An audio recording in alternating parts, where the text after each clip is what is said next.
بسم اللہ الرحمن الرحیم، السلام علیکم ورحمۃ اللہ وبرکاتہ۔ اس سے پہلے کہ آپ کو کوئی بھی مزید خبر دوں، پہلے آپ ذرا یہ سن لیں کہ ماحول کتنا گرم ہو چکا ہے، حالات کتنے کشیدگی کی طرف جا رہے ہیں اور کتنا کھل کے سٹینڈ لے لیا ہے وزیر اعلیٰ خیبر پختونخوا نے۔ ان کو عمران خان سے میٹنگ نہیں کرنے دی جا رہی، تو انہوں نے کس طرح جرنیلوں کو آڑے ہاتھوں لیا ہے آپ کو وہ بتاتا ہوں۔ پھر جو جرنیلوں کے یہ جو ڈرگ بزنس کی کہانیاں آ رہی ہیں، اس پر بھی تھوڑی روشنی ڈالتے ہیں۔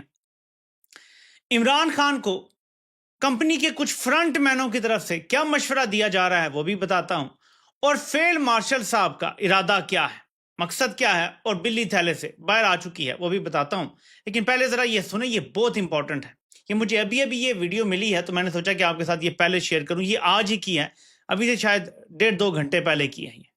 باقی جو ہے آپ یہاں پر بیٹھ کر اس طرح باتیں کرتے ہیں، وہاں پر میرے سویلینز بھی مرتے ہیں۔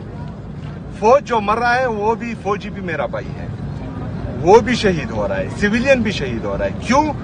اسٹیٹ کی غلط پالیسی کی وجہ سے۔ ہم اس پالیسی پر جو ہے اعتراض کرتے ہیں کہ بند کمروں میں فیصلے نہیں ہونے چاہیے۔ جو اسٹیک ہولڈرز ہیں خیبر پختونخوا کے، جہاں پر جو ہے یہ چیزیں چل رہی ہیں، ان کو اعتماد میں لینا چاہیے۔ آپ ملٹری آپریشن کی بات کر رہے ہیں، آپ کو پتہ ہے ملٹری آپریشن جو ہے اس سے تکلیف کتنی ہوتی ہے، درد کتنا ہوتا ہے، آپ کو اس چیز کا احساس ہے؟ مجھے ہے، میں دیکھ چکا ہوں، مجھ پر بیت چکی ہے۔ میں نے اپنے خاندان کے 10 لاشیں جو ہیں ان ہاتھوں سے اٹھائی ہیں۔ سیکیورٹی فورسز جب ہم لاشیں اٹھاتے تھے تو اوپر سے ہم پر فائرنگ کرتے ہیں، وہ نظارے ہم دیکھ چکے ہیں۔ ہم اپنی مسجد شہید دیکھ چکے ہیں، ہم جو ہے اپنے گھر اجڑے ہوئے دیکھ چکے ہیں۔ ہم نے اپنی عورتوں کو جو ہے ننگے سر، ہماری عورتیں قبائلی عورتوں کے بارے میں آپ پوچھیں، ان کا سر کا بال جو ہے وہ اپنا بھائی بھی نہیں دیکھ سکتا تھا، وہ ننگے پاؤں جو ہے سڑکوں پر پھر رہی تھی جب ان کو گھروں سے نکالا گیا۔ وہ چیزیں ہم دیکھ چکے ہیں۔ ہم یہ بھی دیکھ چکے ہیں کہ ہماری مسجدوں میں یہ سیکیورٹی فورسز جو ہیں وہ کتے باندھتے تھے۔ جب ہم جاتے تھے ہم کہتے تھے کہ یہ مسجد کی توہین ہے، تو وہ کہتے تھے کہ یہ کتے اور آپ جو ہے یہ ایک ہی بات ہے۔ مطلب اس کے بعد بھی آپ ہماری ظرف دیکھیں، ہمارا دل دیکھیں کہ ہم نے کتنا بڑا دل کیا ہوا ہے۔ ہم پھر بھی کہتے ہیں کہ فوج بھی ہماری، ملک بھی ہمارا۔ آپ یہاں سے بول دیتے کہ ملٹری آپریشن کے کنسیکوینسز کا آپ کو پتا ہے؟ آپ کے میرے لوگوں کے درد کا پتا ہے کہ اس سے درد کتنا ہوتا ہے؟ بند کمروں میں تو یہ شاہانہ زندگی گزارنے والے یہ فیصلہ کر دیتے ہیں کہ وہاں ملٹری آپریشن، اس درد سے ہم گزرے ہیں، ہمیں اعتماد میں لیا جائے گا۔ ہر وہ پالیسی جو میرے عوام کے مفاد میں نہیں ہوگی، ہر وہ پالیسی جس پر ہمیں جو ہے اعتماد بھی نہیں لیا گیا ہوگا، وہ پالیسی جو ہے ہم نہ پہلے قبول کرتے تھے، نہ آج قبول کرتے ہیں، اور نہ انشاءاللہ تعالی آئندہ قبول کریں گے۔ یہ دو ٹوک بات ہے کہ تمہیں پتہ بھی ہے ملٹری آپریشن کا۔ اب یہ فوج کے لیے تو مطلب ہمیں کہہ رہا ہے ملٹری، ایک سویلین، ایک بلڈی سویلین ہمیں کہہ رہا ہے تمہیں پتہ بھی ہے ملٹری آپریشن کا۔ جو بات بتائی آپ نے سنی ہے کہ ہماری مساجد میں، قبائلی علاقوں میں مساجد میں یہ کمپنی کتے وہاں لے جاتی ہے، وہاں کتے باندھتی ہیں۔ جب انہیں منع کرو تو کہتے ہیں کہ تم میں اور کتوں میں کوئی فرق نہیں ہے۔ تو سہیل آفریدی کہتے ہیں کہ ہمارا ظرف دیکھو کہ تمہاری ان باتوں کے باوجود، یعنی یہ جو نعرے لگتے تھے نا کہ تم پشتونوں کا قتل عام کر رہے ہو، ہمیں تو سمجھ نہیں تھی، ہم تو مطلب اب میں کیا کہوں، کنویں کے مینڈک ہیں۔ ہمیں تو آج سے چند سال پہلے پتہ ہی نہیں تھا کہ یہ کرتے کیا ہیں۔ تو جب نعرے لگتے تھے نا کہ یہ جو دہشت گردی ہے اس کے پیچھے وردی ہے، ہم کہتے تھے غدار ہیں، ہم کہتے تھے یہ کیوں کہتے ہیں نہیں پشتونوں کا قتل عام ہو رہا ہے، فوج کو کیا دشمنی ہے پشتونوں سے۔ لیکن اب یہ باتیں سن کے سمجھ آتی ہے کہ یہ ایکچولی پشتونوں سے کتنی نفرت کرتے ہیں، کہ کہا جا رہا ہے تم میں اور کتوں میں کوئی فرق نہیں۔ آپ یہاں سے اندازہ لگائیں کہ یہ ایکچولی ایتھنک کلینزنگ کرتے رہے ہیں وہاں پہ، اور ابھی تک جاری ہے۔ لٹرل انسانوں کی نسل کشی وہاں کی جا رہی ہے، ان کی زبان، ان کی رنگ، ان کی نسل کی وجہ سے۔ کون کر رہا ہے؟ وہ جو نیتن یاہو کو بہت پسند ہے۔ نیتن یاہو کو اردوان کی فوج پسند نہیں ہے، نیتن یاہو کو جو پسند ہیں وہ یہاں بھی وہی کام کر رہے ہیں جو نیتن یاہو وہاں کرتا ہے۔ سمجھ آ گئی آپ کو؟ اب میرے پاکستانیوں، اس کے ساتھ ہی خیبر پختونخوا میں وزیر اعلیٰ کے آئی تھنک یہ بھی اسپیشل اسسٹنٹ ہے سائنس اینڈ ٹیکنالوجی کے لیے، وہ کیا لکھتے ہیں کہ عمران خان نے کہا تھا کہ میں تمہیں تکلیف پہنچاؤں گا اگر تم چیخو گے۔ امید ہے کہ سہیل آفریدی کی آج اڈیالہ کے باہر ہونے والی گفتگو سے آپ کی طبیعت صاف ہوئی ہوگی۔ حالات اس طرح مت لے کر جاؤ یہاں سے پھر کسی کی واپسی نہ ہو، ہوش کے ناخن لو، اپنی ذاتی مفاد اور کرسی کا نہیں، ملک کا سوچو۔ کے پی کے ساتھ یہ بغیرتی والا سلوک بند کرو، ہمارے مینڈیٹ کا احترام کرو، ہمارے وزیر اعلیٰ کو اس کے مقام اور مرتبہ کے مطابق عزت دو. یہ آوازیں بڑھنا شروع ہو گئی ہیں میرے پاکستانیوں. غصہ بڑھ رہا ہے، لاوا ابل رہا ہے. ایک طرف متی اللہ جان جیسے لوگ جو آج تک 2018 کی رٹ لگاتے ہیں، تب بھی ہوا تھا، اس کا بھی کچھ نہ کچھ سافٹ ویئر اپڈیٹ ہوا، اس کو بھی کچھ ہوش آئی ہے. کمپنی والا سافٹ ویئر اپڈیٹ نہیں کہ 2018 میں ایسا کچھ نہیں ہوا تھا جو اب ہوا ہے. وہ صرف ایک نیریٹو تھا، وہ بیانیہ تھا جو کمپنی نے بنایا اور صحافیوں کو بتایا کہ ہم یہ کر رہے ہیں. تب کیا عمران خان کے مخالف تھا، اور پہلے دن سے عمران خان کی مخالفت میں کمپنی کھڑی تھی. اور میں ہمیشہ کہتا ہوں، جس کو شک ہے میرے ساتھ لائیو مناظرہ کر لے کہ کمپنی نے ایک دن کے لیے بھی عمران خان کا ساتھ نہیں دیا. جو کہتے ہیں جی پروجیکٹ عمران خان تھا، میں ثابت کروں گا دلائل سے، میرے ساتھ لائیو مناظرہ کر لو. وہ متی اللہ جان بھی اب کہتا ہے کہ ججوں کو نا کھڑے ہو جانا چاہیے، ججوں کو پریس کانفرنس کرنی چاہیے، ججوں کو تقریریں کرنی چاہیے، ججوں کو موومنٹ شروع کر دینی چاہیے، کیونکہ یہ صرف فلاں کی آزادی کا مسئلہ نہیں ہے، یہ عوام کی آزادی کا مسئلہ ہے، یہ جمہوریت کا ہے، یہ پارلیمنٹ کا. آپ سمجھ آئیے بات. 3 سال سے عمران خان ایک بات کر رہا تھا، شروع میں تم جیسے لوگ بھی ٹھٹھے اڑاتے تھے، کوئی سمجھ ہی نہیں سکا عمران خان کے ویژن کو کہ وہ بندہ کیا دیکھ رہا تھا، کہ مجھے ہٹایا گیا ہے، چوروں کو لایا گیا، تو مقصد کیا ہے؟ مقصد کوئی بہت بڑی تباہی ہے. پھر عمران خان نے جب اسیس کیا تو انہیں نظر آیا کہ یہ سب کچھ تباہ کرنے جا رہے ہیں، اور عمران خان نے قوم کو بتانا شروع کر دیا تھا. اب عمران خان کے بدترین ناقد جو ہیں، جو نفرت کرتے تھے، اب بھی کرتے ہوں گے، اب کیا پتہ کس وجہ سے یہ لائن لے رہے ہیں، وہ بھی اب بولنے پہ مجبور ہو گئے ہیں کہ یہ تو جمہوریت، پارلیمنٹ، سب کچھ ختم ہونے جا رہا ہے. ایک صحافی نے لکھا، نام ابھی مجھے ان کا بھول رہا ہے، کہ اگر پی ٹی آئی، فضل الرحمان یا ساری اپوزیشن میں جو بھی کوئی 2-4 رہ گئے ہیں، اگر یہ اب سٹینڈ نہ لے سکے، کھڑے نہ ہوئے، اس ملک میں جمہوریت کی واپسی ناممکن بنا دی جائے گی. یہ 27ویں ترمیم لاسٹ نیل ان دا کافن ہوگا. تو اب یہ تو بن گیا ہے ماحول کہ خیبر پختونخوا کے وزیر اعلیٰ واضح ہیں. اب خیبر پختونخوا کے وزیر اعلیٰ پہ ایک الزام لگایا گیا ہے کہ کوئی ان کا ڈرگ کا اور اس طرح کا کام ہے. ناظرین، حقائق کچھ اور بتاتے ہیں. یہ دی ٹیلی گراف کی سٹوری ہے، اور یہ نقشہ انہوں نے ظاہر کیا ہے کہ ان علاقوں میں، پاکستان میں پاپی فیلڈز ہیں، بلوچستان کے علاقے میں. اب بلوچستان میں کس کی براہ راست حکومت ہے آپ جانتے ہیں. لکھا ہوا ہے کہ اوور 33 ایکٹرز آف سسپیکٹڈ پاپی، یہاں پہ یہ ساری پوسٹ کی کاشت ہے، ٹھیک ہے، او پی ایم کی. میں اب آپ کو خبر بتاتا ہوں، ایک نہیں 2 مختلف. دی ٹیلی گراف کی خبر، new opium capital of the world risks funding millions to terrorist, poppy farms now cover thousands of acres of Pakistan's restive Balochistan region. تو پاکستان کے بلوچستان ریجن میں ورلڈ اوپیم کیپٹل قرار دے دیا گیا ہے. اور یہ خبر صرف وہاں نہیں آئی، بلکہ بی بی سی اردو نے بھی یہ خبر دی ہے. ہم اس کو پڑھتے ہیں. رواں برس پاکستان کے صوبے بلوچستان میں ماضی کے مقابلے میں پوست کی کاشت میں بے تحاشا اضافہ ہوا ہے. وزیر اعلیٰ کے مطابق سن 2025 کے ابتدائی 8 ماہ میں ریکارڈ 36,000 ایکڑ پر پوست کی کاشت کو تلف کیا جا چکا ہے. ابھی صرف اتنا تلف کیا جا چکا ہے، اور کتنی ہے سوچیں. 36,000 تو یہ تلف کر چکا ہے، اور ٹیلی گراف کی سٹوری کہہ رہی ہے کہ thousands آف ایکٹرز ہیں، اور انہوں نے جو نقشہ ظاہر کیا اس میں لکھا ہوا ہے 33 ایکٹر، تو 33,000 ایکڑ سمجھو.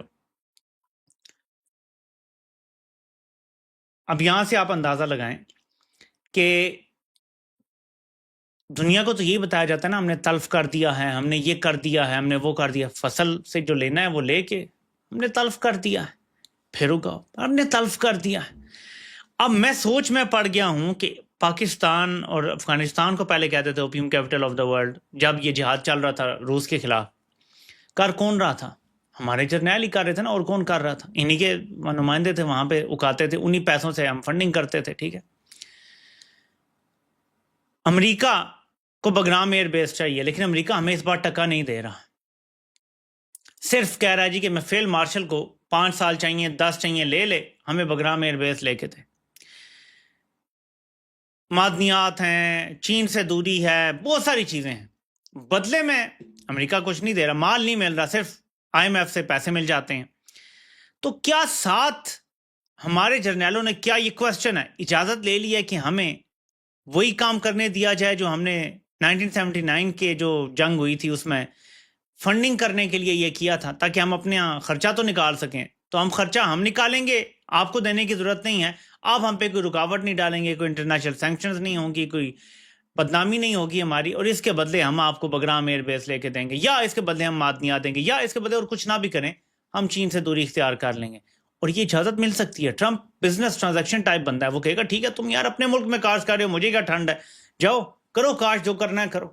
کیونکہ بلوچستان میں کمپنی کی مرضی کے بغیر پرندہ پر نہیں مار سکتا. وہاں 36,000 ایکڑ پہ پوسٹ کاشت ہو گئی, انہیں پتہ ہی نہیں تھا, اور انہیں جلانی پڑ گئی. ہو سکتا ہے, ممکن ہے. سو یہاں سے آپ اندازہ لگا لیں کہ وہ لوگ جو پوری ایک ویڈیو تیار کرواتے ہیں, پہلے آئیس پی آر جو ہے وہ صحافیوں سے باتیں کرتا ہے, غلیظ بیانیاں دیتا ہے سی ایم خیبر پختونخوا کے حوالے سے کہ یہ کوئی ڈرگ میں شامل ہے, فلاں میں شامل ہے, دہشت گرد, مطلب پھر اس کی ایک ویڈیو بنتی ہے جی, ٹیرر کرائم نیکسس, بغیر نمبر پلیٹ کی گاڑیاں اور ڈرگز اور فلاں جی, اس میں مینا خان افریدی اور سہیل خان افریدی کا نام آ جاتا ہے. ظاہر مراد سعید کے ساتھ یہ جڑتے ہیں تو ان کا بھی پھر انڈائریکٹلی نام بن جائے گا. یہ ویڈیو آتی ہے, لیکن حقیقت یہ ہے کہ یہ کاشت کرنے والے کوئی اور ہیں. اچھا ایک چیز آپ نے کبھی نوٹس کی ہے, میں بار بار دہراتا ہوں, بلوچستان ہو یا خیبر پختونخوا ہو, دہشت گرد اس بندے کو مار دیں گے جو فوج پہ تنقید کرتا ہے, لیکن کبھی معدنیات کا ٹرک جو وہاں سے نکل رہا ہوتا ہے, کبھی آپ نے سنا ہے کہ دھماکے سے اڑا دیا گیا ہو؟ کبھی سنا ہے آپ نے؟ اچھا دہشت گرد اتنے تیز ہیں کہ چائنیز انجینئرز کو قتل کر دیتے ہیں. کبھی آپ نے سنا ہے کہ جو معدنیات نکال رہے ہیں بلوچستان سے, کبھی ان کو بھی کوئی نقصان پہنچا ہو؟ بتائیں مجھے. کوئی آپریشن ہو رہا ہوگا نا بلوچستان میں, خیبر پختونخوا میں کسی نہ کسی علاقوں سے نکل رہے ہیں نا. کبھی آپ نے سنا ہے کہ دہشت گردوں نے, اور ابھی میں دیکھ رہا تھا شہزاد اکبر نے بات کی, اور کلپ شارٹ سا تھا تو پوری ابھی کانٹیکٹ سمجھ نہیں آتا, لیکن مجھے کہہ رہے تھے کہ پتہ نہیں کس نے کہا کہ دہشت گردی کم ہے, تو انہوں نے کہا کہ دہشت گرد سارے ابھی 27ویں ترمیم کروانے پہ مصروف ہیں, ایک دفعہ یہ ہو جائے تو دہشت گردی پھر واپس آ جائے گی, فکر نہ کرو. تو صورتحال یہ ہے. تو یہ دوسروں کو کہہ رہے ہیں کہ کرائم اور فلان نیکسس ہے. تو اینی وے یہ بتانا ضروری تھا کہ ان کے بارے میں عالمی رپورٹس آ رہی ہیں کہ کتنی یہ پوسٹ کی کاشت کر رہے ہیں, اوپیم ہر جگہ پہ اور تباہی ہر طرف پھیل رہی ہے. اب اسی کے ساتھ ایک مشورہ آتا ہے, اور مشورہ جانی مانی کمپنی کی ایک, کیا میں کہوں, زیادہ بولنے کی ضرورت نہیں ہے, ہمدرد کہہ سکتے ہیں, ان کی طرف سے آتا ہے. کہتے ہیں کہ خان صاحب نے جیل سے بیٹھ کر ایک ٹویٹ داغی ہے جس میں فیلڈ مارشل عاصم منیر کو لیفٹ رائٹ سینٹر ہر سمت سے مجرم ٹھہرایا ہے. ساتھ یہ بھی لکھا کہ میں غلامی پر موت کو ترجیح دوں گا. خان صاحب یہ بات سمجھنے سے قاصر ہیں کہ وہ نیلسن منڈیلا کی طرح جوانی میں جیل نہیں کاٹ رہے, کہ 25 سال بعد نکل آئیں گے, پھر تخت نشین ہوں گے, پھر تبدیلی لائیں گے اور قوم کو آزادی دلائیں گے. خان صاحب آپ بھی اب بزرگ ہیں اور سیاسی جماعت کے لیڈر ہیں, اپنے لوگوں میں لوٹ کر واپس آنا چاہیے. جیل میں اگر تمام عمر نکل گئی تو کیا ہاتھ آئے گا آپ کے یا آپ کے چاہنے والوں کے؟ تھوڑی سیاسی سمجھ, تھوڑی مفاہمت, تھوڑی متانت لیجئے کہیں سے. آپ نواز شریف نہیں ہیں, نہ ہی ذوالفقار علی بھٹو ہیں کہ آپ کے جانشین آپ کی لیگسی آگے بڑھائیں. آپ کی پارٹی میں لیڈران میں, بہنوں میں, اور حتیٰ کہ سپورٹرز میں آپس میں گھمسان کا رن پڑا رہتا ہے. مفاہمت, متانت, سیاست سیکھیں, ورنہ پارٹی کی چونچ رہے گی نہ دم. سو ایک لحاظ سے یہ انڈائریکٹ دھمکی ہے یا جو بھی ہے, مشورہ ہے کہ نواز شریف بن جاؤ, ہمارے تلوے چاٹو, ہماری غلامی کرو, جھک جاؤ ہمارے سامنے, ورنہ نام تک باقی نہ رہے گا, تمہاری جماعت بھی ختم ہو جائے گی تمہارے پاس, اور تمہارے پاس تو وقت کم ہے, وقت کم ہے. اس پر ایک اور چمچہ بولتا ہے, بات بہت معقول ہے لیکن نہ انہیں سمجھ آئے گی اور نہ ان کے اشاق کو. اب اس کا جواب میں ابھی سوچ رہا تھا کہ مجھ سے پہلے انکیڈو ریبور نے اس کا جواب دے دیا, جو میں تھوڑا سا پڑھنا چاہوں گا آپ کے سامنے. عمران خان کی عمر 73 برس ہے اور اس کے پاس وقت بہت تھوڑا ہے, یہی کہا جا رہا ہے کمپنی کی طرف سے. اسے مفاہمت کر لینی چاہیے, اسے ایک دفعہ زندہ سلامت جیل سے تو باہر آ جانا چاہیے. اس کی اولاد اس کی جگہ سیاست نہیں کر سکتی, اس کی جماعت اس کے ساتھ ہی ختم ہو جائے گی. یہ جملہ آپ نے اکثر سنا ہوگا, بڑے بڑے دانشور بھی یہ والا راگ گاتے نظر آتے ہوں گے. یہ بات یقیناً آپ نے بھی بارہا سوچی ہوگی. عمران خان کو بھی جیل میں اکثر یہ خیال آتا ہوگا کہ یار 73 سال عمر ہو گئی ہے, کتنا وقت بچا ہے, کیا میں وہ سب کر سکوں گا؟ یا لوگ سوچتے ہوں گے کہ کیا خان صاحب یہ سب کر سکتے ہوں گے. ٹھیک ہے, لیکن اس کو ذرا مختلف زاویے سے دیکھیں. عمران خان کی عمر 73 برس, اور یہ بات میں کیونکہ کر چکا ہوں تو الفاظ صرف کیونکہ لکھے ہوئے ہیں تو آسان ہو جائے گا بیان کرنا, یہ میں بات پہلے کر چکا ہوں. ٹھیک ہے, عمران خان کی عمر 73 برس ہے ہر طرح کے فوجی مظالم کے باوجود وہ کہتا ہے ملک بھی میرا، فوج بھی میری۔ 2 سال سے قید ہے، 3.5 سال سے زیر عتاب ہے، لیکن اس نے فرد واحد کے علاوہ کبھی کسی کو تنقید کا نشانہ نہیں بنایا۔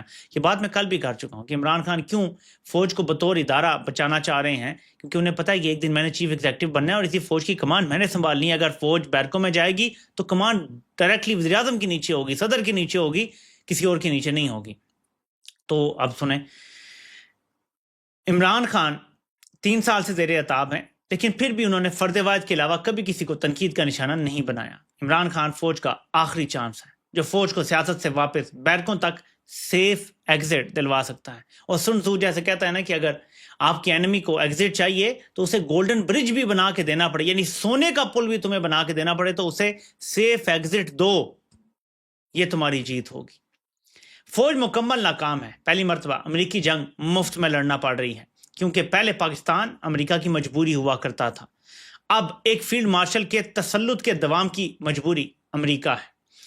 اگر یہ رادھا گھنگرو باندھ کر ٹرمپ کے آگے نہیں ناچے گی تو ایک سعودی فون کال، ایک IMF کی پریس ریلیز، ایک یورپی یونین کا نوٹس رادھا کو دھڑام کر دے گا، بلکہ امریکن ایمبیسی سے نکلا ایک اشارہ کسی بھی نمبر 2، 3، 4 کو پیٹیاں پھاڑنے کی ہمت دے دے گا۔ آموں کی بیٹیوں کی بات ہو رہی ہے۔ مزید 24 ادارے بیچنے کا ارادہ ہے۔ غربت بڑھ رہی ہے، دہشت گردی فوجی کنٹرول سے باہر ہے۔ بلوچستان میں فوج کئی سال لگاتار قبضے کے باوجود کچھ نہیں کر پائی۔ پہلے SIFC جیسے ادارے بنائے جو ناکام ہوئے، اب تو سیدھا سیدھا شیخ چلی بنے ہوئے ہیں۔ کبھی تربیلا کی تہ میں سونا آ جاتا ہے، کبھی وزیرستان کے پہاڑوں میں معدنیات نکل آتی ہیں۔ اس سب کا نزلہ کس پر گر رہا ہے؟ فوج پر۔ DG ISPR 20-22 چنیدہ صحافیوں کے سامنے تو کہہ سکتے ہیں کہ ہمارا سیاست سے کوئی تعلق نہیں، وہ 20-22 لوگ تسلیم بھی کر سکتے ہیں، لیکن پوری قوم جانتی ہے کہ یہ سارا کٹ پتلی نظام کس کا ہے۔ قوم کو نفرت بھی انہی سے ہے۔ یہ سب ناکامیاں، یہ نفرتیں فوج کے لیے ٹائم بم ہیں۔ اسے عمران خان نے روک رکھا ہے۔ عمران خان فوج اور عوام کے درمیان ایک پردے کی طرح ہے۔ یہ مراد سعید نے بات کی تھی 3 سال پہلے۔ خدا نہ کرے اور ہماری عمریں عمران خان کو لگ جائیں، اگر وہ نہ رہا تو کون ہوگا جو کہے گا ملک بھی میرا، فوج بھی میری؟ کون ہوگا جو ملک کو بلوچستان بننے سے روکے گا؟ اور بدترین صورت یہ کہ عمران خان فوج کی قید میں ہی ختم ہو جائے تو اس کے رد عمل کا کوئی تصور بھی نہیں کر سکتا۔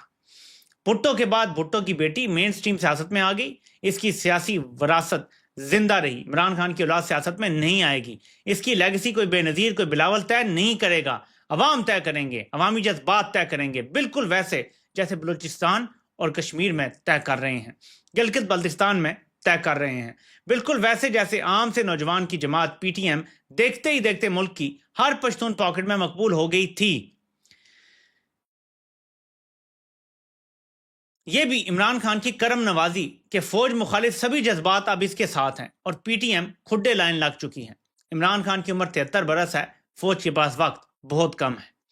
ایک وہی ہے جو فوج کو بحفاظت واپس بیرکوں تک پہنچا سکتا ہے۔ فوج کی ناکامیاں اور فوج کے خلاف ابھرنے والی نفرت فوج کو اسی گڑھے میں گرائیں گی جس میں فوج 1971 میں گری تھی۔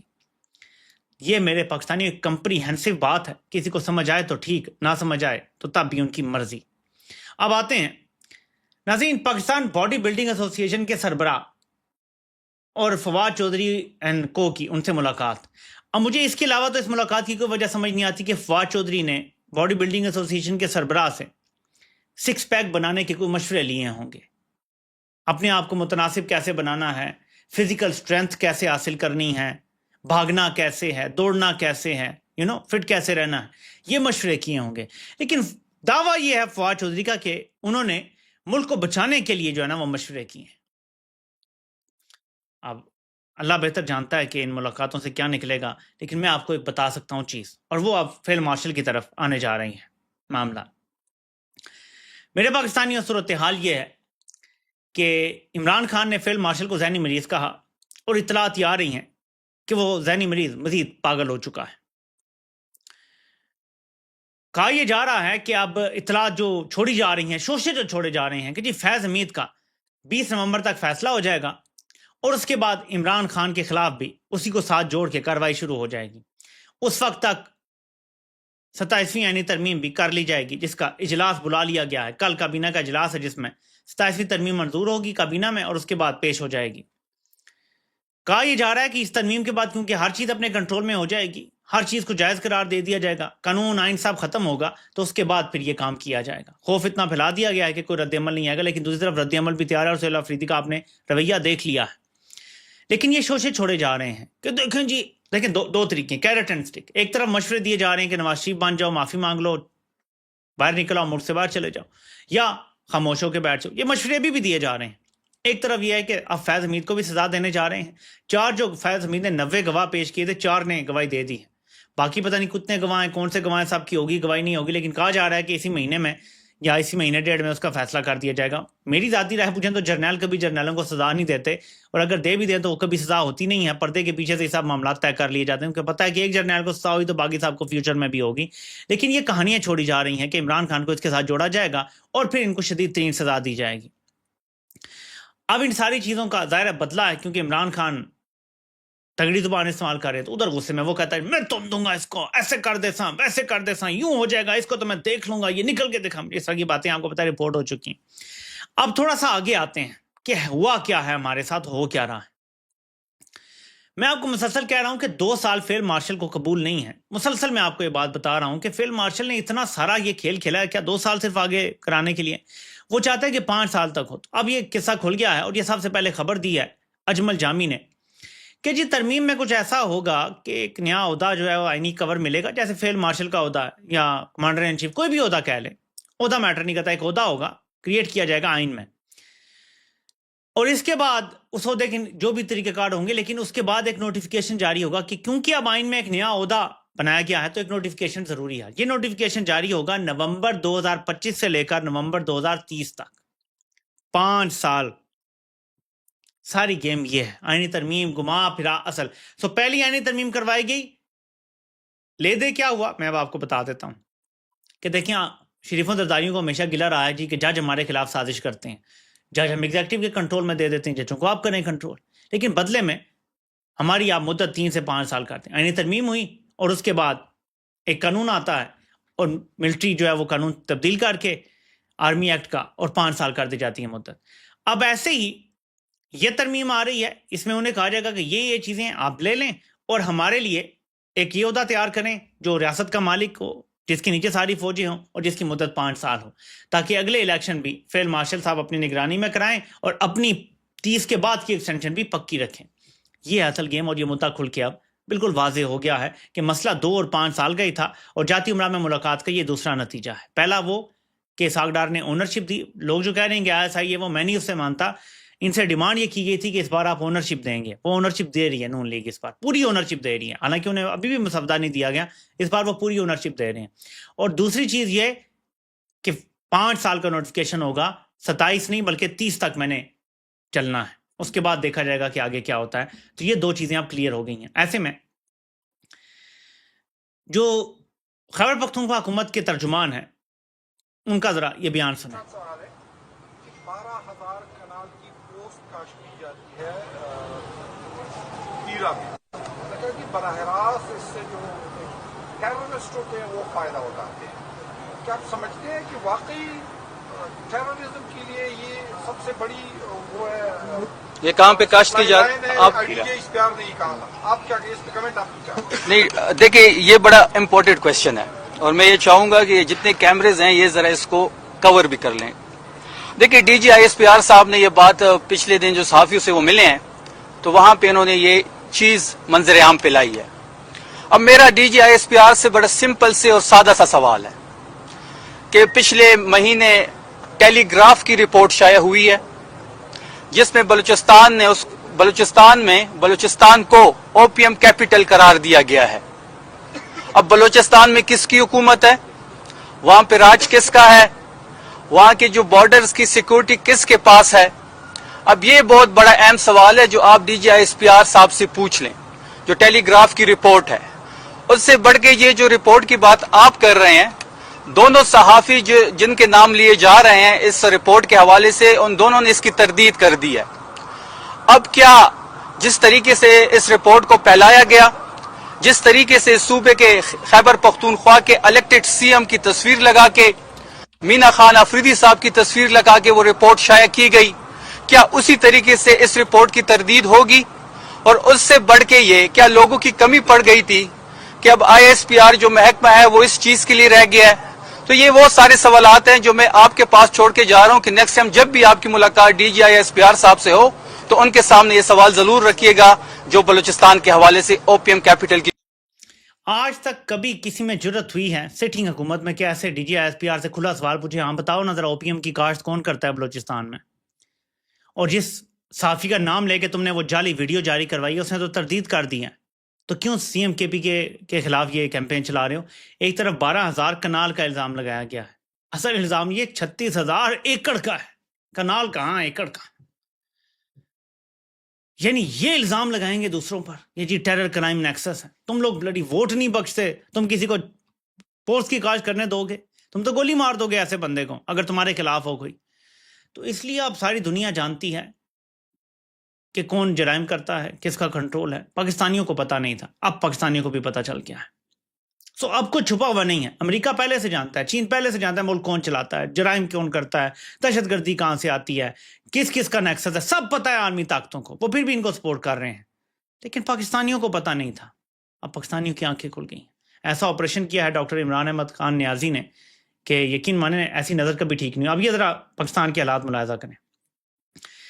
ناظرین کو 25 ادارے بیچنے جا رہے ہیں جناب موصوف، سب بیچ دے، اور دوسرا پاکستان کی حالات دیکھیں ذرا۔ اب ہماری حکومتی میٹنگز بھی کرنیل صاحبان چیئر کر رہے ہیں، یہ آپ کو یہاں پولیس کے افسران، ادھر آپ کو بیوروکریسی کے افسران نظر آ رہے ہیں، اور چیئر کرنیل صاحبان کر رہے ہیں اب یہ میٹنگ، ٹھیک ہے جی۔ تو اب یہ وقت آ گیا ہے کہ کسی زمانے میں صرف آرمی چیف اور وزیر اعظم لیول تک ہوتا تھا، اب صوبوں میں اور لوکل لیول تک بھی کرنیل صاحبان، میجر صاحبان جو ہیں وہ میٹنگ چیئر کرتے ہیں۔ اس حد تک مارشل لا کو پوری طرح سے کور فراہم کر دیا ہے شریفوں اور زرداریوں نے۔ یہ ایک ایسا مارشل لا ہے کہ جیسا کبھی ماضی میں نہیں لگا، اتنا بلیٹنٹ ہے۔ مارشل لاؤں میں بھی یار کوئی تھوڑے سا نا غیر جماعتی انتخابات کروا دیے یا چلو کاف لیگ کی حکومت بنا دی، یقین مانے زیادہ پردہ تھا، زیادہ پردہ رکھا جاتا تھا، اب کوئی پردہ نہیں ہے، فیس بھی ضروری نہیں رہ گیا۔ تو ایک بار 27ویں ترمیم ہونے دیں۔